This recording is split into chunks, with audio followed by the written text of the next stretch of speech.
The following presentation is a continuation of the previous lesson, covering the very basics of meteorological forcings used in hydrologic forecasts here at the ABRFC. Information on the hydrologic model itself and the general forecasting process will be covered by subsequent lessons. I'm Mason Rowell, and let's get started. We covered QPE and QPF in the previous lesson.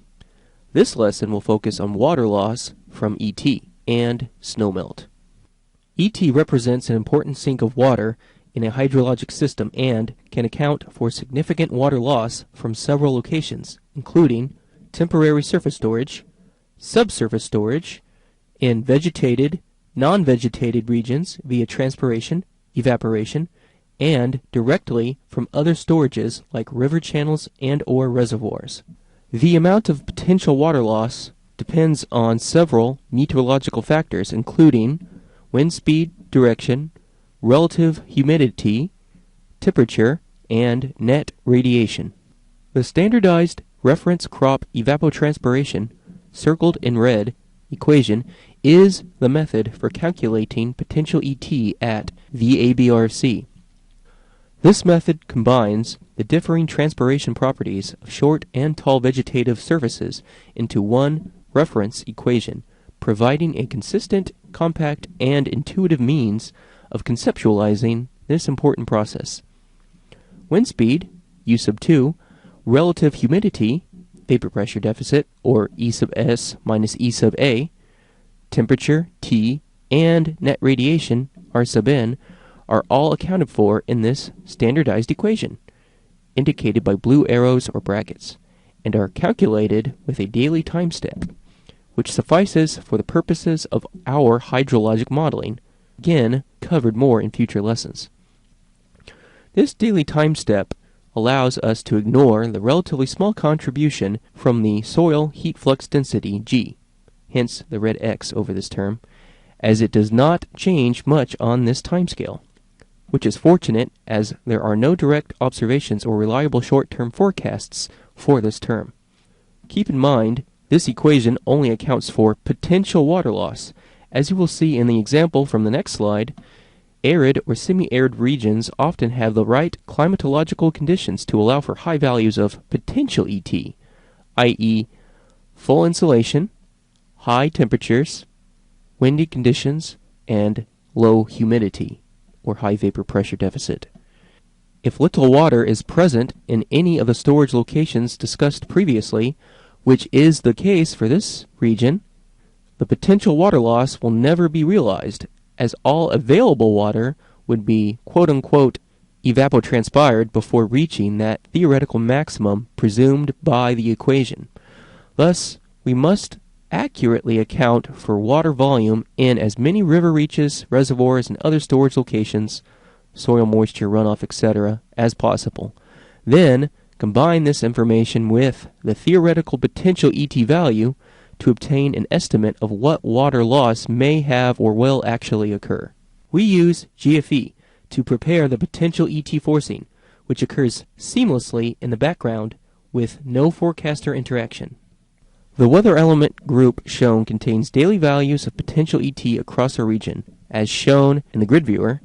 Notice the high values in the semi-arid west, for reasons previously discussed, along with the individual elements used explicitly in terms from the equation also previously discussed, marked with blue arrows, or implicitly as inputs to its terms, marked with green arrows.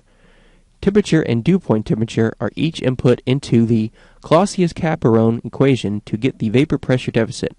Net radiation is obtained by first considering the sky coverage impact on clear sky radiation, along with a binary value to designate day or nighttime conditions, to determine the value of incoming radiation, from which outgoing radiation is subtracted, a value solely dependent on temperature according to the Stefan-Boltzmann equation.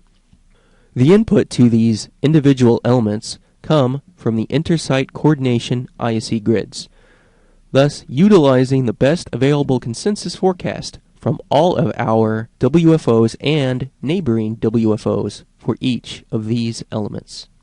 Snowmelt can be a significant meteorological forcing, especially if substantial amounts of snowfall ice accumulates and then is suddenly subjected to prolonged melting conditions. For example, following a long snowy winter at high elevations that suddenly turns warm, i.e., significantly above freezing. We use the old Snow 17 model at all locations to account for water in temporary frozen storage, as it is simple but fairly intuitive. In essence, HRAP bins that are identified as below freezing during precipitation events are assigned the new liquid equivalent value plus the previous value of liquid equivalent that is still deemed present in frozen storage, not yet melted, sublimated, at that location. This running sum can only be reduced by sublimation if conditions are right when below freezing, but any reduction to this sum due to periods of time above freezing represents water loss from partially sublimation but mainly snowmelt, which is then available to be considered as runoff in the hydrologic forecasting process. Of course, the amount of snowmelt is proportional to the size of the heat deficit, energy in excess of that present at freezing temperatures, with an exception considered for when water refreezes in the snowpack at deficit values of 0. In most of our locations, resultant errors are insignificant because snowfall ice accumulation is either too light or released too slowly to be hydrologically significant. But our mountainous regions along our western periphery require more attention. In fact, due to our water supply responsibilities, forecasters in charge of this product will routinely balance what Snow 17 has stored in these crucial locations with the high-resolution estimates of snowfall from the National Operational Hydrologic Remote Sensing Center, NORISC, so that at least the amount available for melting during the snowmelt season is accurate.